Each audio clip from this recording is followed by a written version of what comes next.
Welcome in to Duval Daily, presented by GenJag.com. I'm Jordan Lugo. Thank you so much for tuning in. Right now, we are previewing the Jaguars and the Texans Week 17 clash in Houston. Jaguars are favored by 4 to 4.5 in this one, over/under of 43.5. So Vegas is not looking at a high-scoring one this week between the Jags and the Texans, and that makes a good bit of sense considering the last time these two teams got together, they combined for only 19 points. Now the Jaguars, we all know they have a Week 18 AFC South Championship matchup title game with the Tennessee Titans in Jacksonville a week and a half away from now, a little bit over a week from now. And it looks like that game's probably going to be flexed to prime time, whether that's Saturday night, Sunday night, looking like it might be Sunday night. NFL has not announced that yet, but looking like that's going to be flexed. Looking like that's going to be one of the games of the week in the NFL. But the Jaguars better not be looking ahead, right? This is a team that just does not have the luxury of looking ahead in this contest, because the Jaguars can beat the Texans, lose to the Titans, and still sneak into the playoffs as a wild card team. There's a fair amount that needs to go the right way for the Jaguars. They need a fair amount of help when you talk about what has to happen around the league for the Jaguars to sneak in as a wild card. But you go into this game, in my opinion, as if it's a must-win game. If you're the Jacksonville Jaguars, and that's their plan. That's Doug Peterson's plan, Trevor Lawrence, everybody involved. They're going into this one as if it was any other week, as if it was a game that really meant a lot, because it does potentially mean a lot. Again, the Jaguars can sneak into the playoffs if they do not beat the Titans, but doing that will involve beating the Texans here in Week 17. So the goal should obviously be win both of these games. Beat your division rivals. Leave no doubt. Don't leave it up to chance. Don't leave it up to other teams losing or winning, whatever needs to happen to get you in. We talked about it yesterday. If you want to go look at the Jaguars full speed ahead, Titans resting on TNF video that I put out yesterday, broke down the entire scenario for the Jaguars getting into the playoffs by beating the Texans and losing to the Titans. Again, a lot of stuff has to happen, but it is doable. It is possible. But again, you don't want to leave any doubt. You just want to beat the Texans, beat the Titans, get yourself into the playoffs, continue to be hot. If you're able to do that, you would enter the postseason on a 5-game winning streak. That's what you want over the next couple weeks. But in order to get there, you got to beat the Texans. And I think that these Jags know not to look past these damn Texans. The whole group got embarrassed by the Texans in Week 5, losing 13-6 in front of their hometown fans in Jacksonville. It was ugly.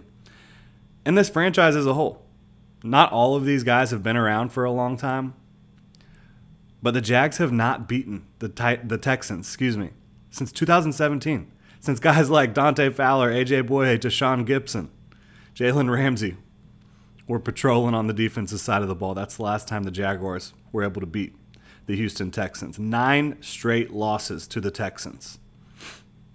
For the Texans, I mean, winning games right now probably is not helpful.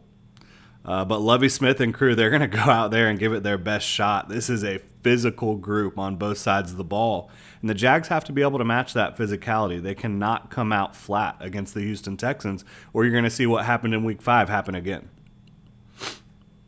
Now, two of the guys that really handed it to the Jaguars, stuck it to the Jaguars in Week 5, Derek Stingley, rookie corner, top cornerback in the class, top cornerback selected in the class, I should say. And I think he'll end up being one of the better corners in the league for a long time, but Sauce Gardner might have something to say about being the top cornerback in this class. But Derek Stingley, he's on IR, he's out. Damian Pierce, the rookie running back, same thing. He ate up the Jaguars on that last drive when the Texans went down and scored to win that football game. And Damian Pierce was an unstoppable force, just breaking tackles left and right, and he's unavailable. So no Damian Pierce and no Derek Stingley for the Texans. That's a big win for the Jags in this contest, no doubt about it. But the Texans, they've been playing better football lately. They've taken the Chiefs and the Cowboys to the brink. They're coming off a win over the Titans, albeit not the most impressive win considering they're playing against Malik Willis and company. But still, a win is a win in this league, and the Texans were able to pull one out last week. But for the Texans, this isn't even the biggest show in Houston, right? Everyone's talking about J.J. Watt retiring. Everyone's talking about looking ahead to the offseason. Who's going to be taking snaps for the Texans next year? Is it going to be Bryce Young? It's going to be Will Levis. Who's it going to be? And so people around Houston are not overly concerned with this contest. So you got to beat these guys.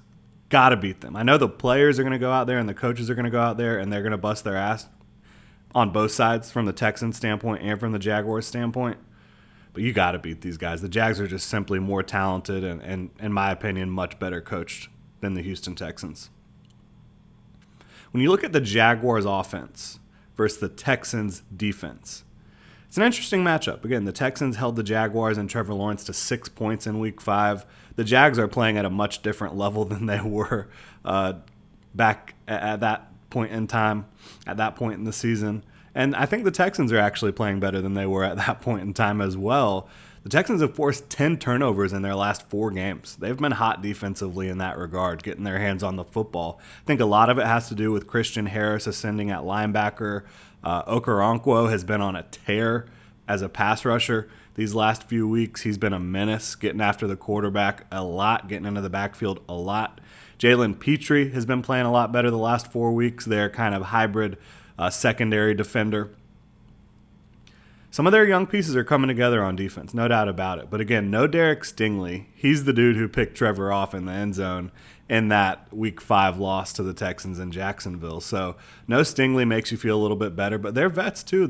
It's not just these young guys. The vets are playing pretty well. You've got Jerry Hughes, Christian Kirksey, Desmond King. You've got vets on each each level of the defense for the Texans. So there's some talent here on the defensive side of the ball, no doubt about it. It's a sound defense too, physical defense. Mostly zone, run a lot of cover 2, more cover 2 than anyone in the league, and they run a lot of single high as well. For the Jags this week, and it looks like we're having some power issues here, unfortunately. Can't go a day without something. But again, sound defense, physical defense, they're going to bring it to you in terms of playing with that physicality that you have to match. And for the Jags, to me, it's just about executing on the offensive side of the ball. They've faced more talented defenses, more aggressive defenses. If they do their thing out there and don't beat themselves up, I think they're going to be just fine. Trevor Lawrence has been on a tear. His receivers have been balling. The O-line has been performing at a good enough level to keep things moving here, even without Cam Robinson. Some good offenses have been turning it over against Houston, though, as we mentioned. They've forced 10 turnovers in their last 4 games playing against the Chiefs, the Cowboys, some big-time offenses. But these offenses are also able to get theirs. They're able to get theirs. They're able to put points on the board against the Houston Texans because the Texans, they do not have a very good run defense. In fact, it's one of the worst in football. I think Travis Etienne and co should be able to get the job done. And when you can't stop the run, which the Texans have struggled with lately, it opens up the pass as well. It opens up things for Trevor Lawrence and this offense. So I think as long as they execute and do their thing, there's really nothing that's going to stop them or slow them down outside of a turnover here or there. But I think they should even be able to overcome the turnovers like the like the Chiefs did, like the Cowboys did in this one. Even if they turn the ball over once or twice. You can't be loose with the football consistently, but if you have 1 or 2 turnovers, I think you can still manage to win this game against the Texans.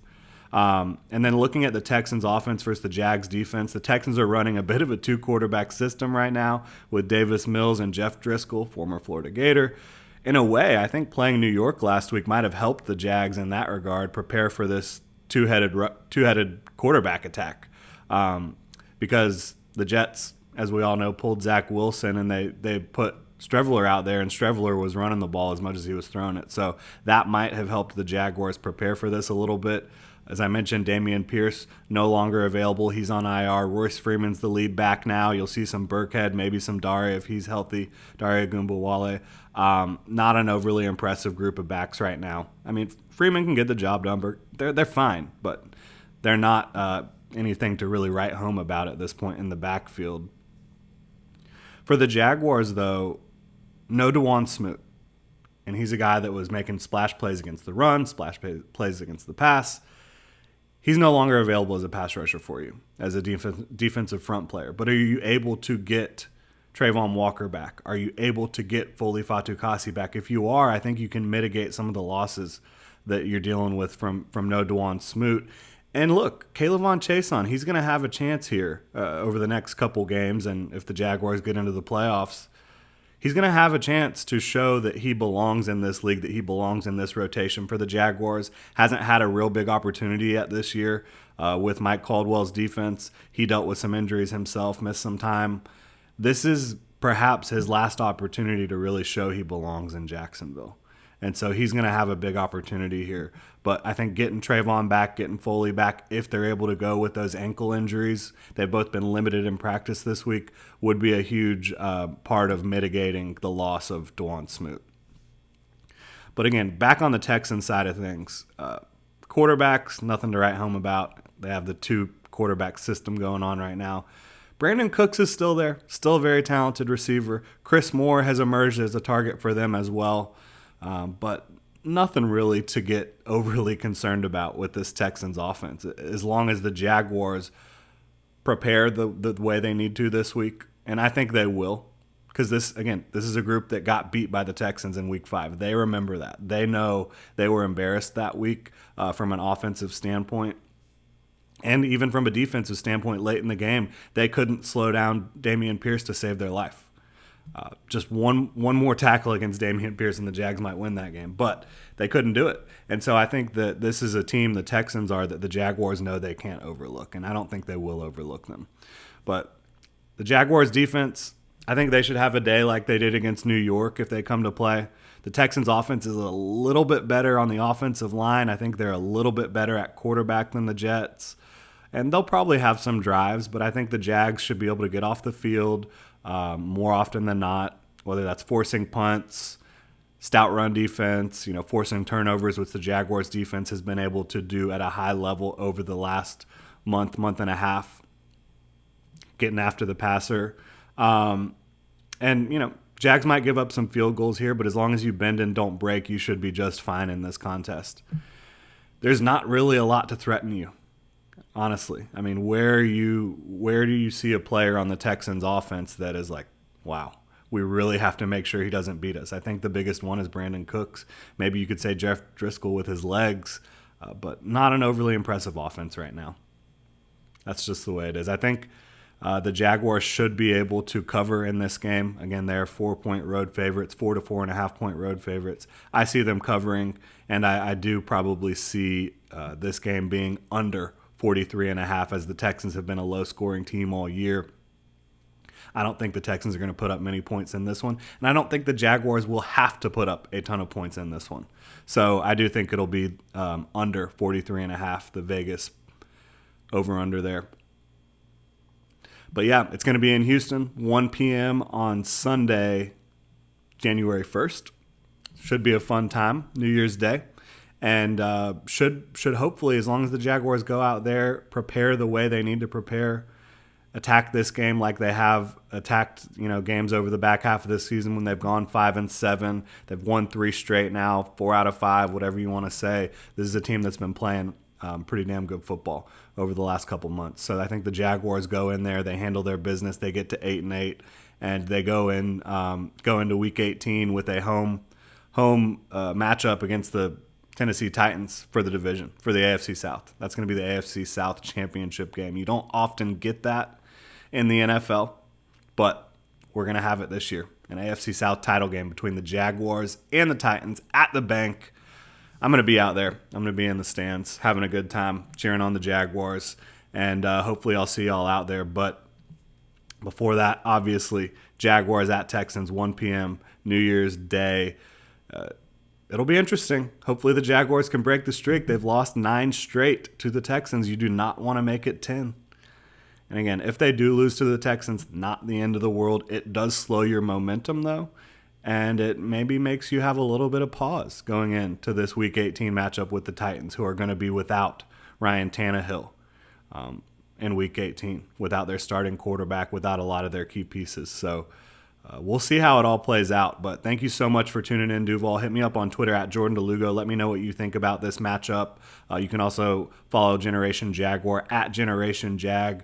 And hit the like and subscribe button here on YouTube. Really appreciate it. Helps support the channel a lot. If you want to do even more, you can check out genjag.com, pick up some new Duval gear. You can also become a channel member right here on YouTube. There's a link in the description below. There's some cool perks you can check out. So again, thank you so much for tuning in, Duval. Have a great New Year's weekend.